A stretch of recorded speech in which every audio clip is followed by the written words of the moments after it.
So hi everyone, welcome to our Friday discovery session with Efficiency Canada. I'm Natalie Irwin, Director of Stakeholder Engagement here at Efficiency Canada. I hope that you're all enjoying the warmer weather that we've been having these days, and also that you're starting to come down off of your chocolate high from last weekend. I know in Ontario, I was actually grateful for the stay-at-home order happening here because it prevented me from going out and getting all that chocolate that was on sale. So, you have to look for those silver linings where you can.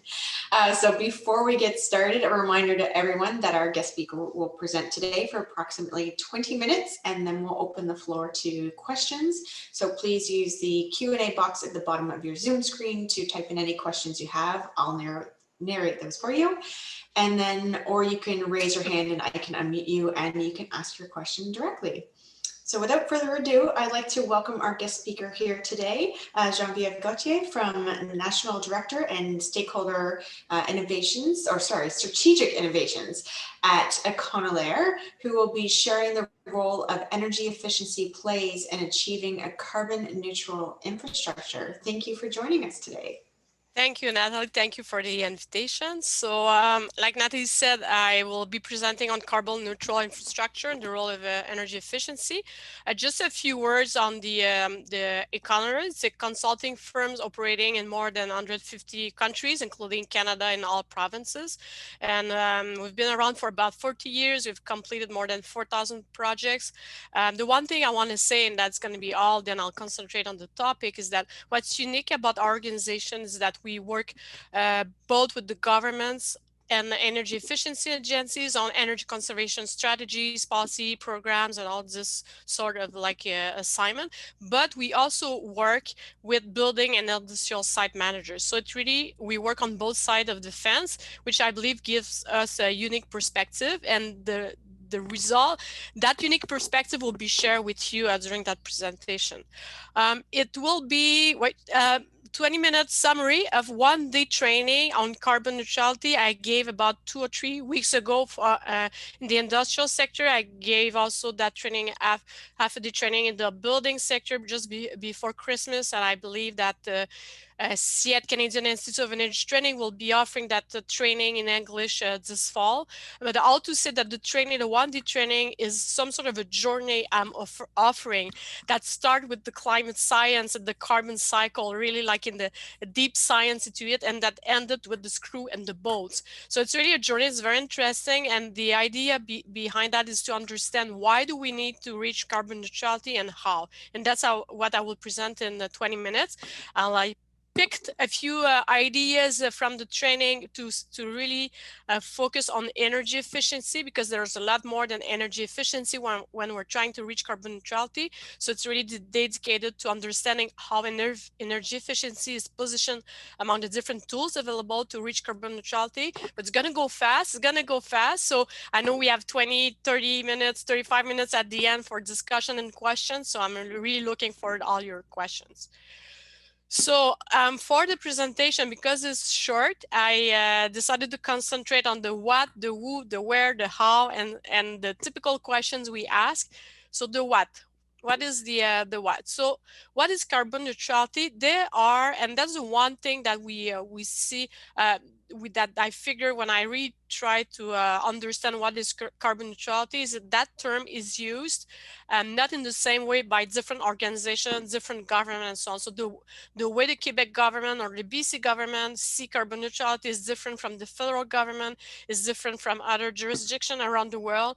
So I prefer relying on the Intergovernmental Panel on Climate Change definition, which you can see on the screen.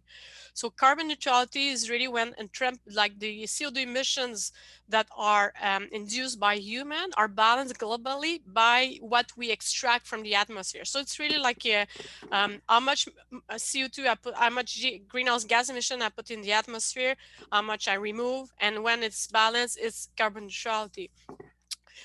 2 years ago, carbon neutrality was not a term that we were seeing in the market, but it's been like for the past year, like we've heard about that from all different type of governments in Canada, and even in the industrial sector, the commercial sector, more and more private companies as well are saying that they are engaging in carbon neutrality strategies or perspective.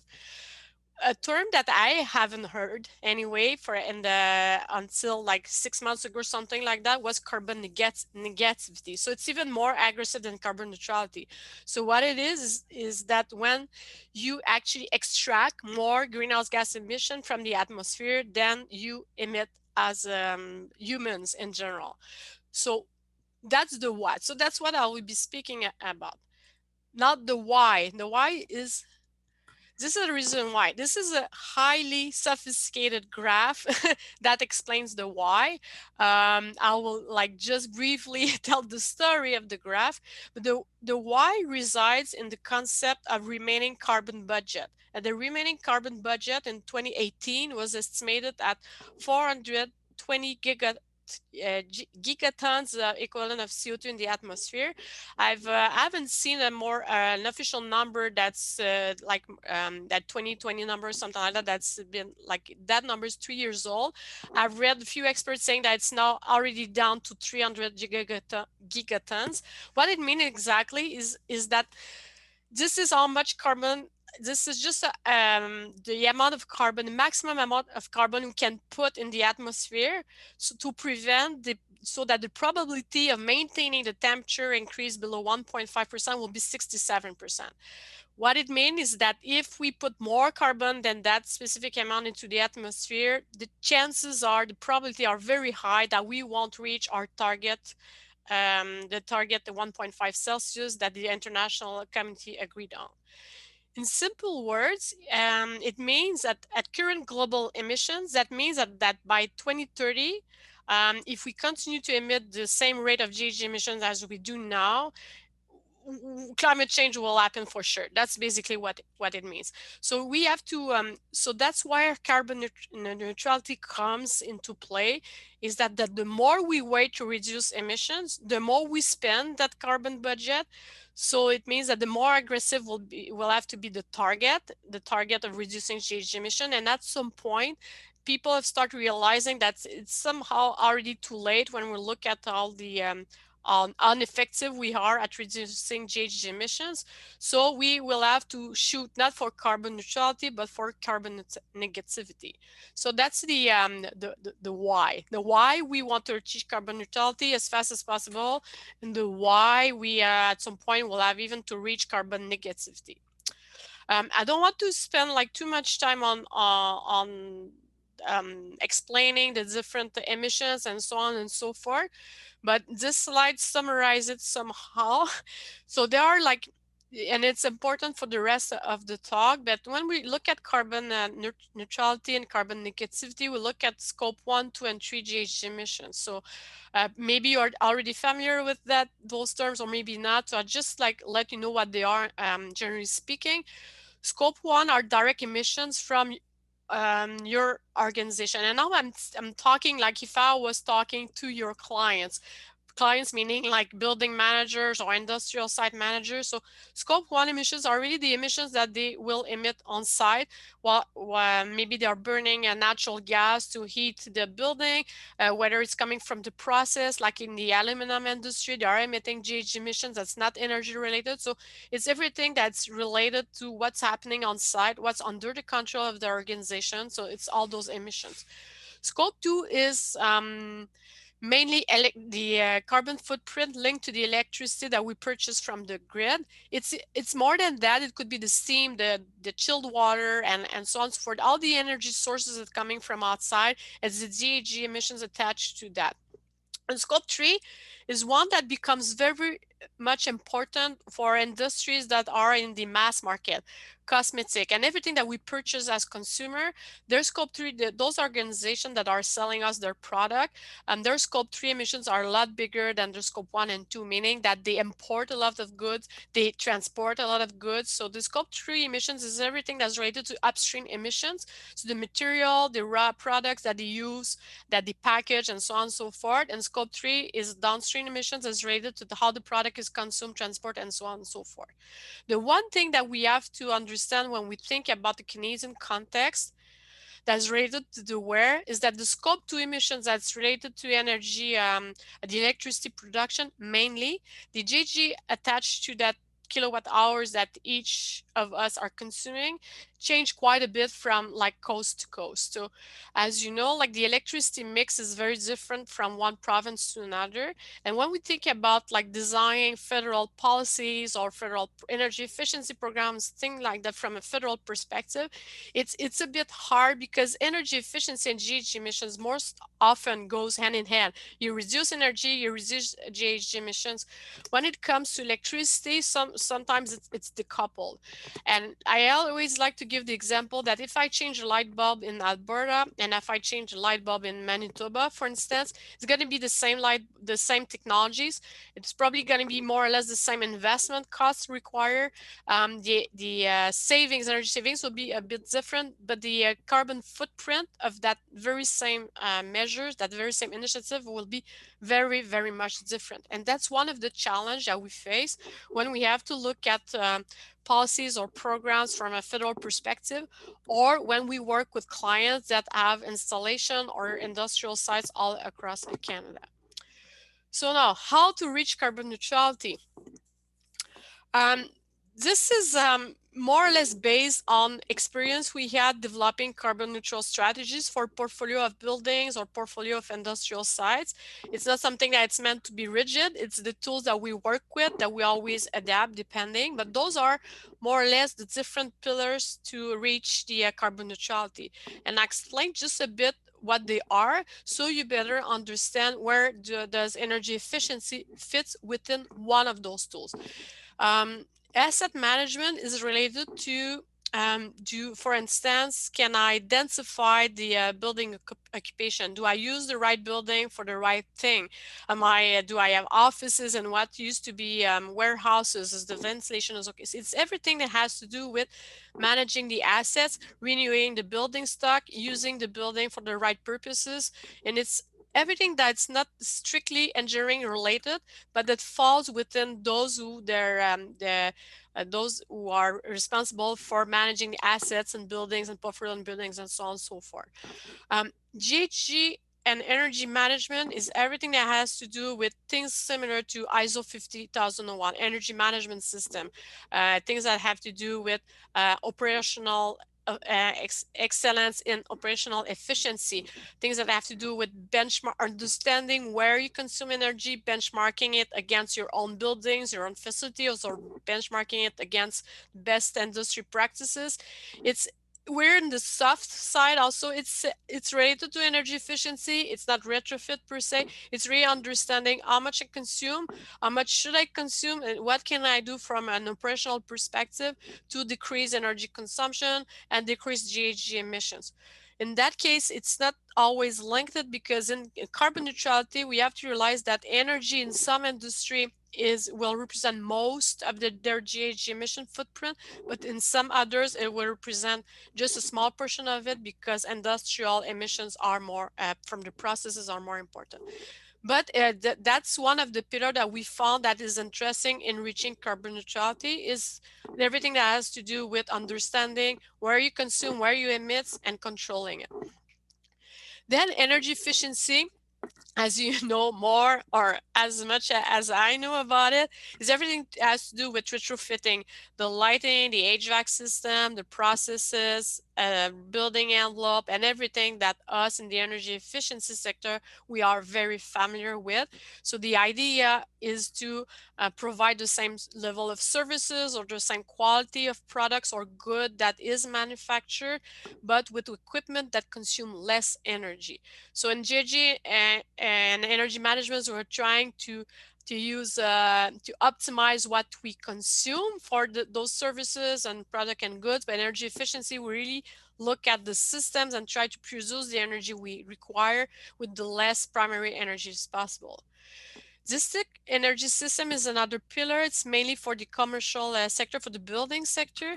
And the one thing that's interesting about that is that we found that for some, from some for some clients, for some portfolio of buildings, sometimes it makes sense from a GHG perspective to connect to a district system to reduce their carbon footprint of the building. And sometimes it makes sense to disconnect from it. Obviously, that has to do with the carbon footprint of the system. But one concrete example of that is that we work quite a bit with national defense on the energy performance contracting assessment and feasibility study and so on and so forth. And in all their infrastructure like they have when it's a campus of buildings with hold like steam systems, an efficient steam system, one measure that's very popular, that's very effective in reducing both energy consumption and GHG emission is to dismantle the district system that is obsolete, that's losing a lot of steam and so on. So in those cases, most of the time, it will make sense to kind of disconnect it to save GHG emissions.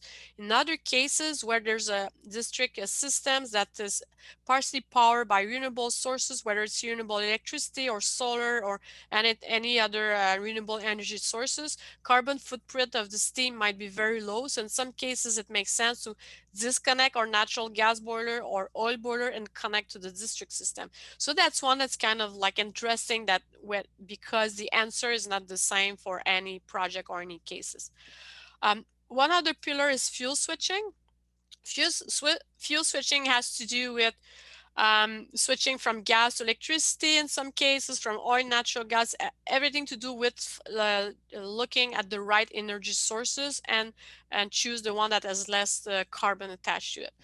Renewable energy in that case will be renewable on site, whether it's like solar thermal, solar PV, could be wind power when it's a remote community. So it's everything that has to do with producing your own clean energy. And then at the end of the spectrum, you have capture and storage. So it's like capture the CO2 in the atmosphere and store it as a mean to reach carbon neutrality from a portfolio perspective. And then the last, market instrument. Market instruments, some sort of a generic terms I use to talk about renewable energy credits. So it's buying green electricity from the grid. It could be buying green natural gas when it's available, so renewable natural gas, but it's also everything that has to do also with carbon offset. So you see that energy efficiency is one of the pillar.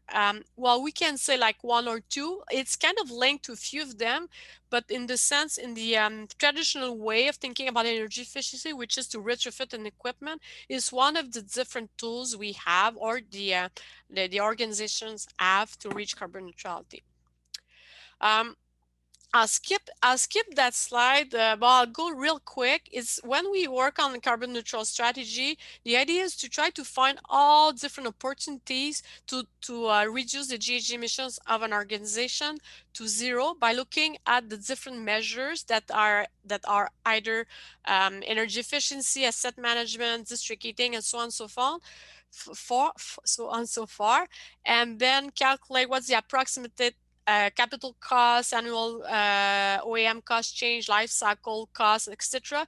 But the key metric, the one thing I wanted to talk about today is what we use the average GHG abatement cost. So that's more or less the cost of the initiative over its life cycle.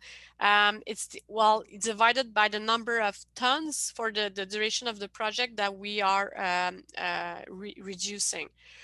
So you'll see numbers that range from like very expensive, so $11,000 per ton. So it means that each year, if I want to reduce 1 ton of CO2 with that specific measure, that's going to cost 11,000. So that's very expensive. But you see that others measure are very inexpensive. It means that each time I reduce my GHG emissions by 1 ton for each year, I actually am saving a lot of money. And in that case, for that specific measure, it was around $2,000.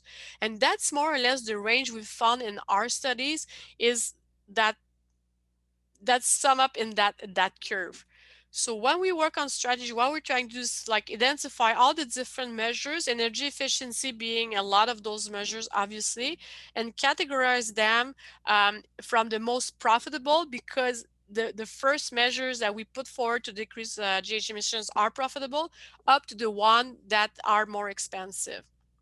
Where does energy efficiency fits in that curve? It's more or less in that area. So the key message when we work on strategy, and key message I like to be vocal about, is that the path towards carbon neutrality might be expensive, but the first step might be like reducing about just half of almost everybody's emission over the life cycle cost of the projects is actually either cost neutral or financially attractive, because the technology and the know-how and the expertise throughout Canada already exists through, for instance, energy efficiency. So everything already exists to reduce considerably the GHG emissions without hurting the bottom line. Those pillars are more or less, and that's always, it depends on the specific line, but are more or less put in order of their cost. So you'll have from the most profitable to the less cost effective. And then that's it, Natalie. I went a bit over time and it was real quick. I know, that was really... that was a lot to cover. Yeah. that was a good teaser for the course, though. Yeah. So just a reminder to everyone that we do record these sessions and they're posted on our website. So if you wanted to just review a little bit again, it is there. It'll be up next week, and it's under the education tab. And also a reminder for those of you that haven't been here in a while, that there are two ways to ask questions. One is raise your hand and I can unmute you. And the second one is just type your question in the Q&A box. And essentially I can read your question on your behalf. Two rules, actually one rule. We have two rules for our presenter. One is it has to be on energy efficiency. But the same rule that applies to all our audience members are no sales pitches, please. Just strictly questions so that we can answer them. So without further ado, let's open the floor to questions here. Actually, I did have a question. When is your, I know you mentioned it at the beginning, but when is the next class? No, I did not. I don't know. Yeah. I'm the trainer. I'm not the one who organized the trainer, but it's going to be posted on the CET website shortly, okay. I guess. Yeah. But it's going to be in the fall. Yeah. Perfect. And you provide this in en français as well? Yeah, the first one was in French, actually. Yeah, for an organization that's as that members are the industrial sector that are like keen at improving the environment in general, and GHG being just one of the topics they are covering. Fantastic. I see there's a few questions populating here. So and a few comments that just say that's a great presentation. It was really helpful. I think there's a few people keen to learn more. So one question is, does the life cycle cost already include the cost of carbon tax? Well, in the graphs I shown, there were no numbers, so it could or it could not. It depends. Usually we don't, because the way what I like about this metric, which is the carbon abatement cost, is that it can be easily compared to the carbon exchange we have in Quebec, can be easily compared to how much it costs when you try to compensate with different international projects by planting trees and things like that, and that can be easily compared to what the federal has said will be the carbon tax or any other metrics. So in those cases, in the curve that we produce, normally we don't, because we want the real number of the cost of the echelon initiative, and we compare that numbers to other initiative, other costs like carbon offset and so on. So again, we have metrics that we can compare. And generally speaking, like the first time we work on a strategy and we've shown negative number for carbon abatement cost, when the federal was saying it's $50, that's a number we all know. Like I had to argue with them that was the real number, and the reason was energy efficiency. When we reduce your energy consumption, it's financially attractive. You're getting richer and wealthier by doing that. And you know what? In the meantime, you reduce your GHG emissions. So it was very hard at first. The first time we had to explain. To them was a surprise. To me, it was not. But to them was a surprise to see how come I can reduce my GHG emissions and make money out of it. It's like there's a typos, and I know they are not. That's called energy efficiency. You should know about that. Yeah, definitely. I would say that's one of the challenges with describing energy efficiency. It's something you can't see. So how do you pay for that? So that's definitely one of the challenges that our sector has, for sure. see a few more questions coming in here. Matthew says, hi. Are you hearing the term quote unquote green premium, meaning we can expect zero carbon energy to cost more? It can help move the conversation away from the payback. No, I haven't heard of that number, of that term. I will see it. The one thing that I personally find it frustrating is like I see a lot of organizations that are like waiting for technologies to happen,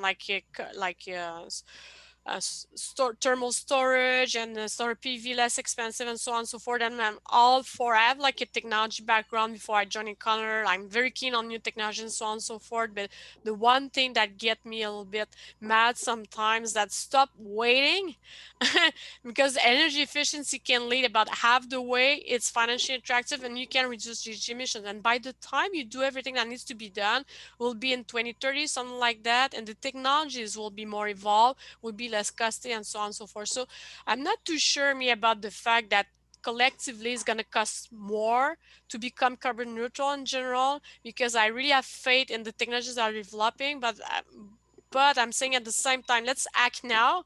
And in 10 years from now, we'll have cut our emissions by half, and then technologies will be there to do the rest at a very cost-effective way. So the way we present the curve when I presented, the curve at the right, that's expensive, so you don't have to worry about that right now. By the time you reach that carbon, like the cost neutral point, that curve at the right is very high. That's will have shift down, right? So it's going to be less costly to reach carbon neutrality. So I'm not too worried about that. Exactly. And it's not just energy savings, although we all Yes. know energy costs are going to just keep increasing. They're not going to Yeah, go you're down right. anytime soon, but there's the operating and maintenance costs and all those savings, as well as health benefits. And I'll stop there, but there's a lot of other reasons to do it as well. I see there's a question here from Lance, is when the energy grid is fed by hydroelectricity, like in BC, how does energy efficiency reduce GHG emissions? It's very little. It does, like in BC and Quebec, there's some like emissions that are attached, yeah, that linked to the hydroelectricity, but it's very, very small. So in that case, organizations that want to reach carbon neutrality in BC, Manitoba, and Quebec, fuel switching will become something more important. And we've seen that like a huge trend in trying to electrify everything. Of course, you know, the challenge will be on the electric grid. Can it support this extra megawatt hours? Can it support the extra peak demand that will result from electrifying everything? And the one thing we're trying to do in Quebec and elsewhere is to say, well, it's okay to electrify if you want to decarbonize, but electrify in an efficient way. Don't lose the aspect of, yes, GHG emissions is really, really important and crucial, but try to do it in a smart way and do not install on efficient electric technology to remove gas from your building. Install efficient technology. I think that's the key message in like BC, Manitoba, and Quebec that we have to be very vocal about. So it's electrifying, it's good, we're okay with that, but make it efficiently. Yes, I remember I've heard you say several times, and I always am a fan of it, that in Quebec, your house is one of the most, carbon neutral homes because it's super energy efficient, or because it's hydro. Yeah, I think it's something that, yeah, that's kind of a joke. You heard that. I just say I brag about the fact I have a carbon neutral house, but it's a 1940 house, poorly insulated. It's consuming electricity like crazy. I'm working on that. It's getting better now, but it's carbon neutral. Yeah, it's true, and that's why the benefits for energy efficiency, the greenhouse gas reductions, is just one of the many benefits for energy efficiency. There's all the other ones that I mentioned as well. So that's when those come into play. And I would even argue a lot of times, depending on who you're speaking with, those other, we call them non-energy benefits, come into play more so than the greenhouse gas or even dollar savings. So a question here is, did I hear right that the list you had on slide 8 and 9 is ordered by increasing costs? So can you give an example for market instruments? Yes, you heard it right. It's more or less an increasing cost, but of course it's a rule of thumb. And like any rule of thumb is highly inaccurate. Okay, so it's more or less in the right order. Examples of market instrument is like right now, few organizations across Canada are buying renewable natural gas. So natural gas is coming from waste, organic waste, for instance. It's instrument market because you're not actually burning the renewable natural gas that was produced. It's the renewable natural gas was put into the grid and you're consuming natural gas, probably come like a traditional natural gas, but there's some sort of certificate that makes sure that you actually what's put in there, that the production, that's what injected is not more that sell as natural gas. So that's why it's a market instrument. It's not the physical like natural gas, renewable natural gas you're burning. And it's more expensive. It depends, but the idea behind that is that it's at the expense that I know that a lot, okay, just keep track. A lot of different industrial companies now are claiming they have reached carbon neutrality, and they did. But what they did is that they bought renewable natural gas and they bought offset, which is good. It's okay, but it's kind of the easy way, right? And when you switch from natural gas to renewable natural gas, you're actually paying more for that gas. So each year after year, you have to spend more and more each time. And the more the higher will be the demand, we can expect that the higher will be the cost. So that's why it's kind of not cost effective. The right way will be to try first reduce energy, natural gas consumption with energy efficiency, energy management, so on and so forth. And then the rest of it, the bit that remains in terms of GHG emissions, then buy renewable energy gas. So that's one example of market instrument. The other one will be a carbon offset. When we pay organization to plant trees in Canada or elsewhere, that's some sort of a market instrument as well, as you're buying the GHG emissions reduction from another organization. Yeah, thanks. And there's some great points in there as well. I know I won't get into it, but there's a question here from Ramsey. I don't know if you're going to know. This is more like in your opinion question. Uh, in your opinion, what is the most promising technology for the future? Humans. I know that's gonna disappoint Ramsey, but I know there's a lot of different things. There's a lot of hope with carbon captures, which if I read the expert report right, it's not sure that's gonna happen in an efficient way at the commercial scale. I think the biggest barrier right now is how we behave, how we make decisions, how we like it to be easy, and it's not an easy question. And I have faith that we will succeed in making humans effective in reducing carbon emissions. So it's not technology per se, but the thing I like about technology is exciting. The thing I dislike is that we are always waiting for more efficient technologies and we forget about what is existing already. And then the technology that exists are not, I saw a comment or question about heat pumps. Heat pumps are nowhere have reached their like optimal operation, like penetration into the market right now. So there's so much we can do right now, and like the estimate is more or less half of the emission could be cut right now with what we have, what's financially attractive, and with the know-how we have. So that's why I like technology, but in the same way as like let's stop waiting for that technology and just act now. So human will be my best bet. We need to change. Yes, that's Yeah. very true. We have the technology that's needed. We're building passive house and net zero homes already. So Yeah, why not all of exactly. them? So I will ask the heat pump question next. I don't know if you'll have an answer or not, but it's from Matthew. Do you have any comments on ground source heat pumps versus air source heat pumps for net zero buildings? Also, I hope to see the better R744 heat pumps in Canada. They are popular in China from what I see. Yeah, without entering to the details, like what I would comment on the difference between the two is investment costs and then efficiency. So geothermal system, when the soil permits it, is will be more efficient, generally speaking, but will cost a lot more, and sometimes difficult to install those sort of system in a highly dense population or building areas and so on and so forth. So air source heat pump can be installed on roofs, so it's less less costly. It's more cost effective in the sense less capital required. But in a cold climate like Canada, when it's reached -15, you'll more or less have the same efficiency as an electric baseboard heater. So that's the drawback. So I don't think one is better than the other. It really depends on the different situation, how much money you have, whether or not you can install geothermal system. If capital prevents you from going geothermal and go with air source heat pump, even if it's less effective, it's still a good idea. It's better than doing nothing, right? So both have pros and cons. So I would, in myself, I don't have any opinion on what's the best. You're on mute, Natalie. Thank you. I think you kind of hit on another challenge of energy efficiency. A lot of times the answer is it depends. So yes, you're right. That's another challenge that we face here. So David, I'm just gonna allow you to talk here if you want to ask your question. Well, two things. My son is in Dollard with buy energy, but I don't think he understands what the system is between the gas furnace and the electric heat. Do you think we should use more of that, like automatic fuel switching?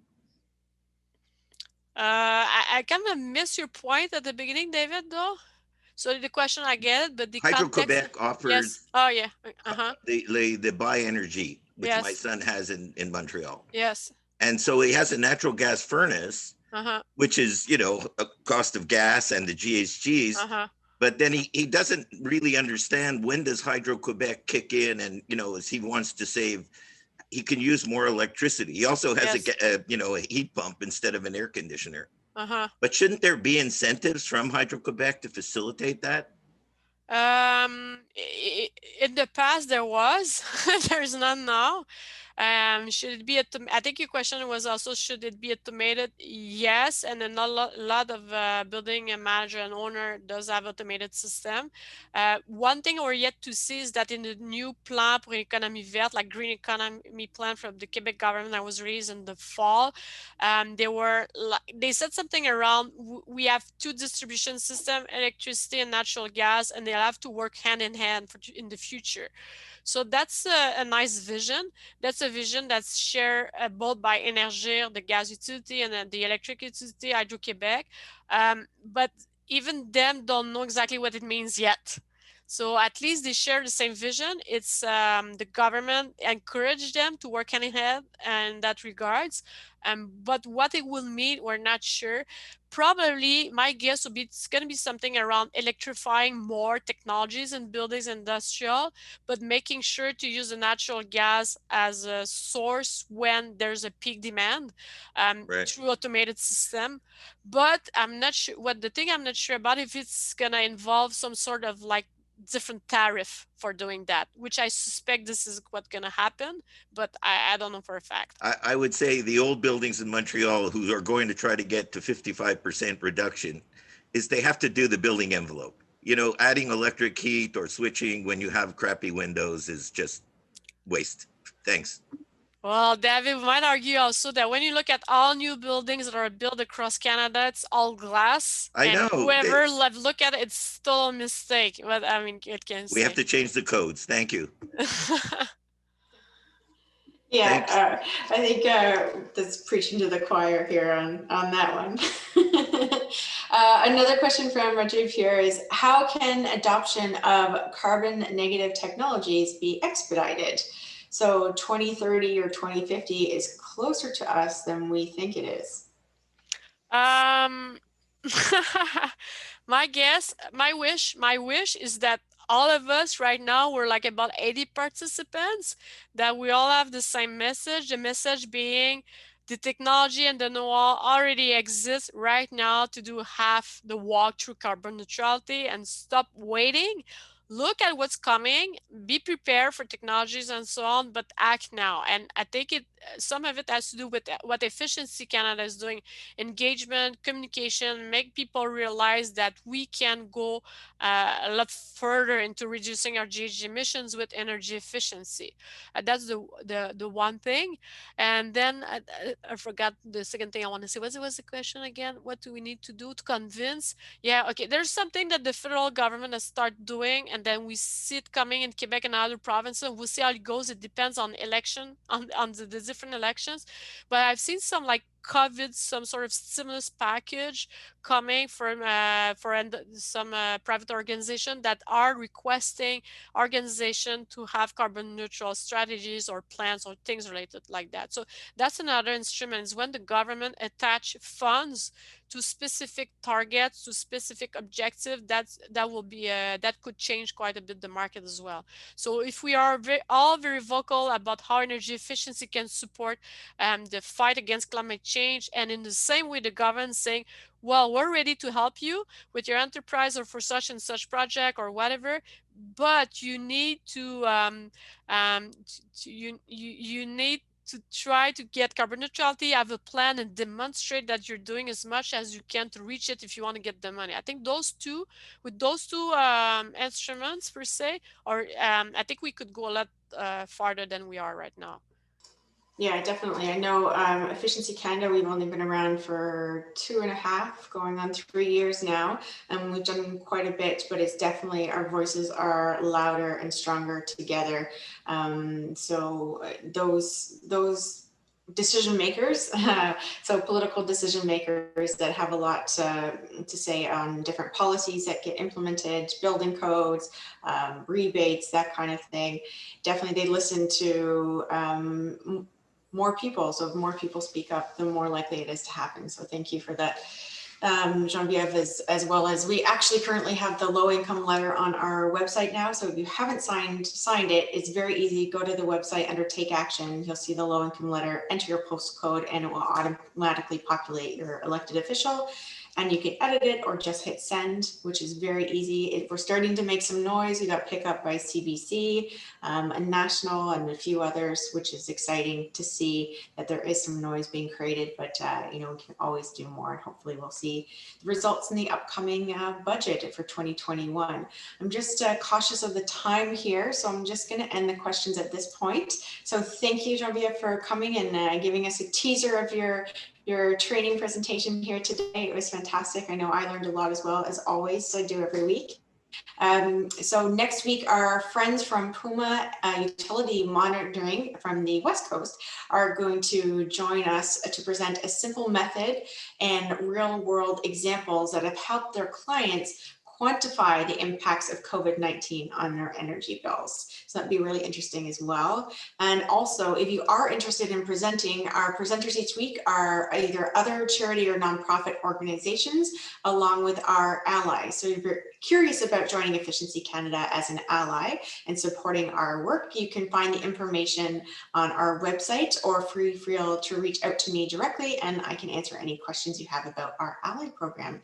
So again, thanks so much. Hope everyone enjoys the rest of their Friday and have a wonderful weekend. Take care. Bye. Thank you, everybody. Thank you, Natalie.